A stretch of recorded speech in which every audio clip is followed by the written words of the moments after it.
এক্সেলের home ট্যাবের editing group আমরা রোজ দেখি, কিন্তু এর অনেক দরকারি টুল চোখ এড়িয়ে যায়। আজকে সহজ ভাষায় দেখব ফিল, ক্লিয়ার, শর্ট আর ফাইন্ড দিয়ে কিভাবে কাজকে আরো দ্রুত করা যায়। একবার শিখে নিলে আপনার এক্সেল কাজ সত্যি অনেক সহজ হয়ে যাবে। আমি পুরো ডেটাটাকে সিলেক্ট করে নিয়ে একটু ফন্ট সাইজ বাড়িয়ে নিই, যাতে আপনাদের দেখতে বা বুঝতে সুবিধা হয়।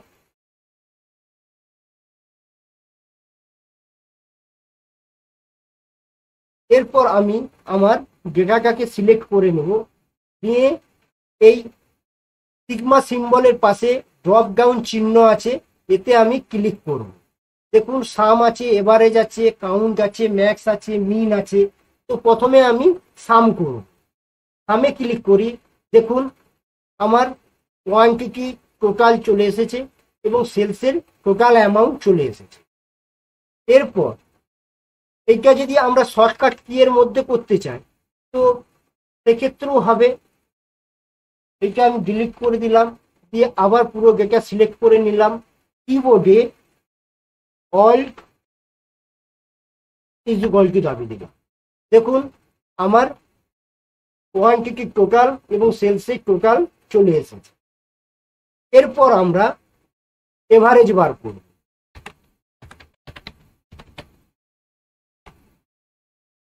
এভারেজ ফন্ট সাইজ একটু বাড়িয়ে নিই, দিয়ে এখানে ওই সিগমা সিম্বলের পাশে যে ড্রপ ডাউন আছে, চিহ্ন আছে, তাতে ক্লিক করব। দিয়ে এভারেজে, তার আগে আমাকে ডেটাটা সিলেক্ট করে নিতে হবে, দিয়ে এভারেজে গিয়ে ক্লিক করে দেব। দেখুন আমার এভারেজ চলে এসেছে। আমি ফরম্যাট প্রিন্টার ব্যবহার করে এটা বাড়িয়ে নিই। দেখুন এভারেজ হচ্ছে 470।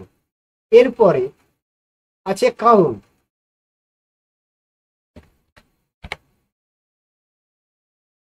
আমি ফন্ট সাইজ বাড়িয়ে নিই। এরপর সিগমা সিম্বলে যাব, আবার আমি কাউন্টে গিয়ে তার আগে ডেটা সিলেক্ট করে নিতে হবে, দিয়ে সিগমা সিম্বলে গিয়ে কাউন্টে ক্লিক করে দিতে হবে। দেখুন আমার চলে এসেছে। দেখুন বন্ধুরা, আমার কাউন্ট 5টা সংখ্যা আছে এর মধ্যে। দেখুন 1 2 3 4 5, টোটাল 5টা সংখ্যা আছে, তো 5টা আমার চলে এসেছে। এরপরে আছে ম্যাক্স। তো আমি এখানে একটু ম্যাক্স লিখে নিই। তো ফরম্যাট প্রিন্টার করে নিই। এরপরে আমি ডেটা সিলেক্ট করে নেব, দিয়ে সিগমা সিম্বলে যাব, ম্যাক্সে ক্লিক করে নেব। এরপর আমি ফরম্যাট প্রিন্টারে যাব, দিয়ে এর উপর এসে ক্লিক করে নেব। দেখুন আমার ম্যাক্স সবথেকে বড় নাম্বার যেটা, সেটা দেখুন 845, এখানের মধ্যে সব থেকে বড়, সেটা চলে এসেছে। এরপর মিন, আমি এখানে মিন লিখে নিই। এরপর আমি ডেটা সিলেক্ট করব, মিনে গিয়ে ক্লিক করে নেব। দেখুন বন্ধুরা, আমার ছোট, সব থেকে ছোট সংখ্যা চলে এসেছে। দেখুন সব থেকে ছোট সংখ্যা 147, এখানে দেখুন 147 চলে এসেছে। আশা করি বন্ধুরা বুঝতে পেরেছেন। গ্রুপ এডিটিং গ্রুপের ফিল সিরিজ। তো ফিল সিরিজে প্রথমে আছে নাম্বার, আমি নাম্বার সিলেক্ট করলাম, 1 আছে লেখা। এরপর ফিল সিরিজে গিয়ে তার আগে আমি এখানে কিছু নাম লিখে নিলাম, যেমন রাজু। এইটা ফরম্যাট প্রিন্টারের সাহায্যে আমি এটাকে বাড়িয়ে নিলাম। এরপর আমি ফিল সিরিজে যাব, ডাউন, রাইট, আপ, লেফট কিভাবে ব্যবহার হয় সেটা আমরা প্রথমে দেখে নেব। যেমন প্রথমে আমি ডাউনে নিয়ে গেলাম, আমি যতদূর সিলেক্ট করলাম, তারপরে ফিল সিরিজে গিয়ে আমি ডাউনে ক্লিক করে দিলাম। দেখুন রাজু কতগুলো ঘরে চলে এসেছে। এরপরে আমি আপে ক্লিক করলাম, যতগুলো ঘর সিলেক্ট করেছি, ফিল সিরিজে গেছি, আমি আপে ক্লিক করে দিলাম। দেখুন রাজু ততগুলো আমার সিলেক্ট ঘরে চলে এসেছে। এরপর আমি রাইটে ক্লিক করব, ফিল সিরিজ রাইট, দেখুন চলে এসেছে। এরপর আমি লেফটে ক্লিক করব, দেখুন লেফটে চলে এসেছে। আশা করি বন্ধুরা বুঝতে পেরেছেন। আমি এইগুলোকে ডিলিট করে দেব। এরপরে আমরা দেখব সিরিজ। প্রথমে আমাদের আছে নাম্বার সিরিজ। আমি নাম্বার সিরিজ তৈরি করতে চাই 1 থেকে 30 পর্যন্ত। তো সেক্ষেত্রে আমরা কিভাবে ব্যবহার করব?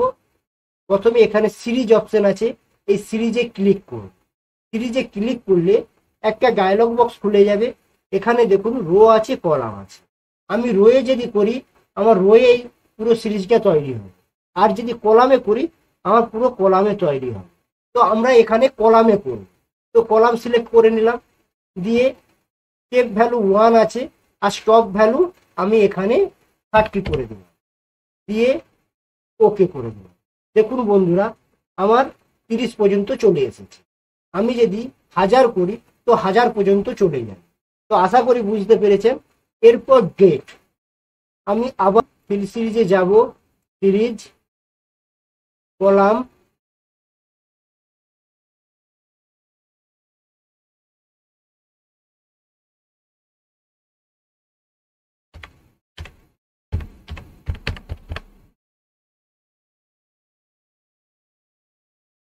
দেখুন বন্ধুরা আমার 30 তারিখ পর্যন্ত আমার ডেটা চলে এসেছে, ডেট চলে এসেছে। এরপরে আমরা উইকডে দেব। আবার আমরা ফিল সিরিজে যাব, সিরিজ কলাম, উইকডে,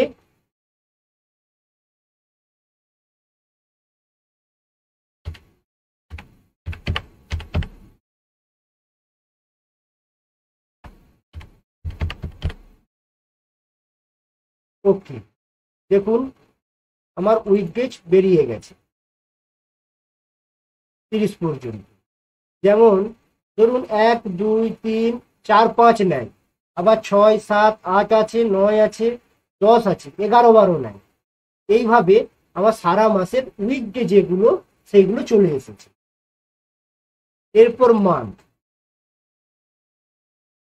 ফিল সিরিজে যাব, সিরিজ কলাম, মান্থ 12/1/2025 দিয়ে ওকে করুন।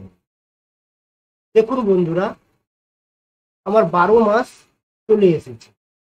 1 2 3 4 5 6 7 8 9 10 11 12।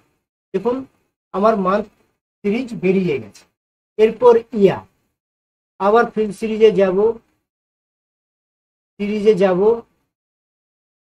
দিয়ে ইয়ার সিলেক্ট করব, দিয়ে আমি 30 সাল পর্যন্ত যেতে চাইছি। তাহলে 1/1/2030 দিয়ে ওকে করব। কন্ট্রোল জে, সরি বন্ধু এটা রো হয়ে গেছিল। ফিল সিরিজ, সিরিজ রোতে রয়ে গেছিল, ওই জন্য রয়ে দেখে দিয়েছে। আমরা কলামে যাব, ইয়ারে যাব, 1/1/2030 দিয়ে ওকে করব। দেখুন 25 সাল, 26 সাল, 27 সাল, 28 সাল, 29 সাল, 30 সাল চলে এসেছে। আশা করি বন্ধুরা সিরিজ সম্পর্কে আপনারা বুঝতে পেরেছেন। এরপর আমরা যাব ফিল্টার। তার আগে আমরা এখানে দেখে নেব ফ্ল্যাশ ফিল। ফ্ল্যাশ ফিল কি জিনিস? তো ফ্ল্যাশ ফিল,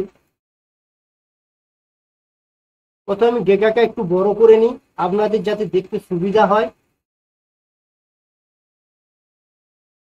তো এখানে আমি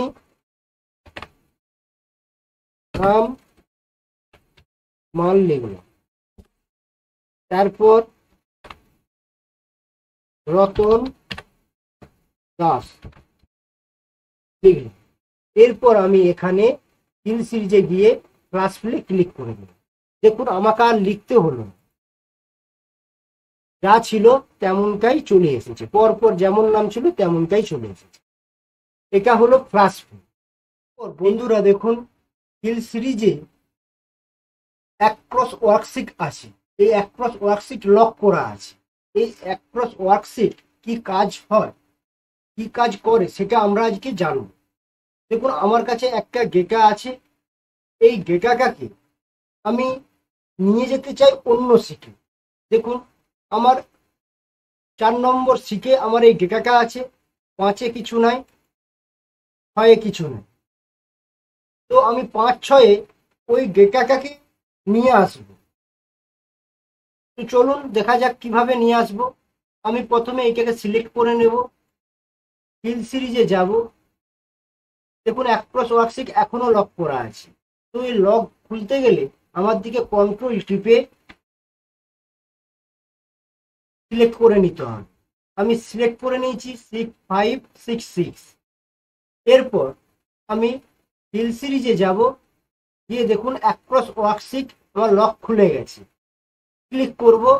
দেখুন, প্রথমেই দেখাচ্ছে অর, মানে আমি এই পুরো ডেটাটাই এই 5 নম্বর আর 6 নম্বর শিটে নিয়ে যেতে চাই কিনা। এরপরে আছে কন্টেন্ট। কন্টেন্টস মানে এর ভেতরে যে নাম্বার আছে বা যে টেক্সটগুলো আছে সেইগুলো নিয়ে যাব। এরপরে আছে ফরম্যাটস। আমি এই শুধু ফরম্যাটটা নিয়ে যাব, এই নাম্বার টেক্সট কিছুই নিয়ে যাব না। তো আমাদের প্রয়োজন ফরম্যাটটা। তো আমরা ফরম্যাটে ক্লিক করব, দিয়ে ওকে করব। দেখুন বন্ধুরা, আর 5 নম্বর শিটে শুধু ফরম্যাটটা চলে এসেছে। 6 নম্বর শিটে দেখুন শুধু ফরম্যাটটা চলে এসেছে। এই হলো অ্যাক্রস ওয়ার্কশিটের কাজ। আশা করি আপনারা বুঝতে পেরেছেন। এরপর আমরা দেখব জাস্টিফাই। জাস্টিফাই কি জিনিস? তো জাস্টিফাইয়ের জন্য প্রথমে আমি এখানে একটা নাম লিখে নিলাম, আশিস চক্রবর্তী।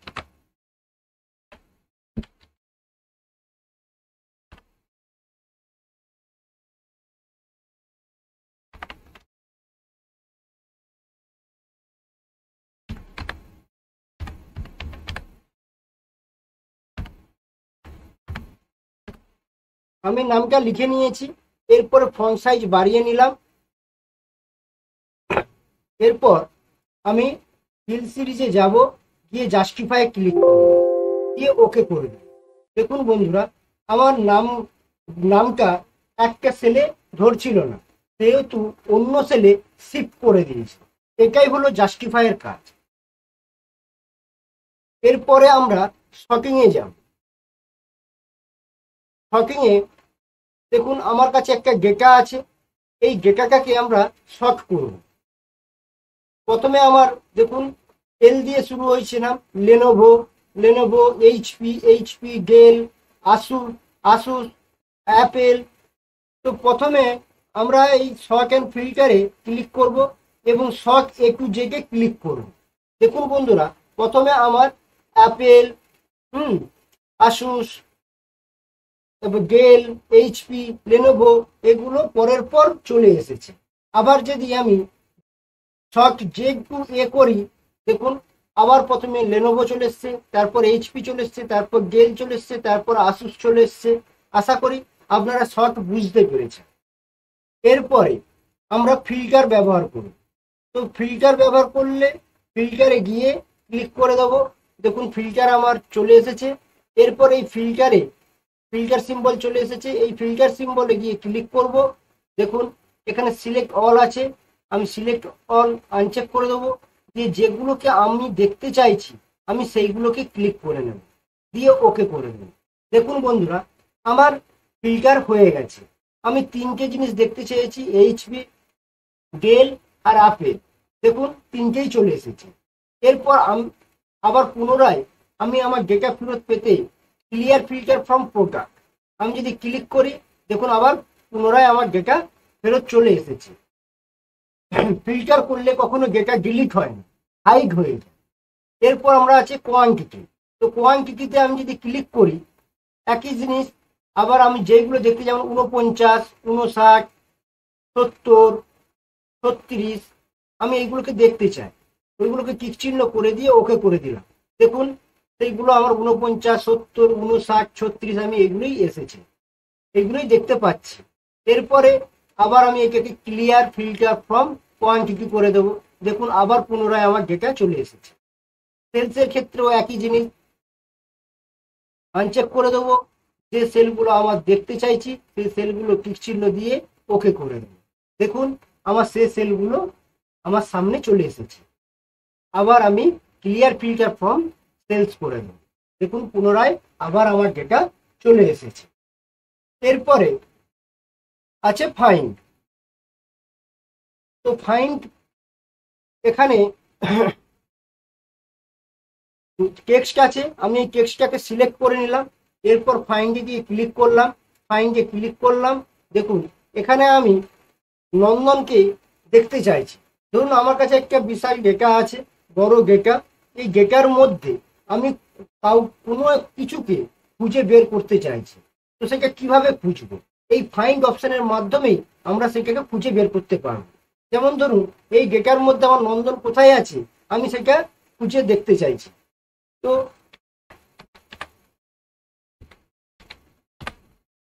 দিয়ে ফাইন্ড অলে ক্লিক করব। দেখুন আমার রেঞ্জ এই নন্দন মণ্ডলে চলে এসেছে। আশা করি বন্ধুরা বুঝতে পেরেছেন এইভাবে ফাইন্ড করা সম্ভব। ভিডিওটা হেল্পফুল লাগলে প্লিজ লাইক করুন, শেয়ার করুন, কমেন্ট করুন আর সাবস্ক্রাইব করতে ভুলবেন না।